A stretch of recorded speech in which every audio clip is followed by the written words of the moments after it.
Şuağa sizge bir sorum var ele. Men öz akşer ginekolog bolup işleyim de 10 yıldan aşıp kaldı. Anan keyin hem ayallar menен постоянно işleybiz de төрөтөбүz, лекин ягылабыз. Анан ошолго кийин кандай болуп калат бизге эркек кишилерге деп ойлонобуз да көп. Siz кесибиңизди өзгөрткөнгө мүмкүнчүлүк болбойт, э? Ооба. Ушуну окугаңыз башка иш кыла албайсыз. Ооба.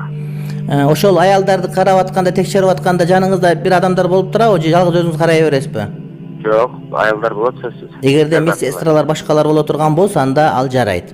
Анан жалгыз калып караганда кыйын. Ошон үчүн эгерде жардамчыңыз жок болсо аял кишилер анда ошол келген аял кишилер жандарына шерик ала келген болуш керек болот. Ошондо дурус болот. Анткени мындай да эркек менен аялдардын сиз доктор жакшыраак билесиз, мээси эки башка жаралган. Кээ бир маселени аялдар тереңирээк түшүнсө, кээ бир маселени эркектер тереңирээк түшүнөт. Демек, ушул гинекология маселесинде дагы сөзсүз эркек дарыгерлер болуш керек. Алар өздөрүнүн Кудай берген акылдары менен илимге салымын кошуш керек.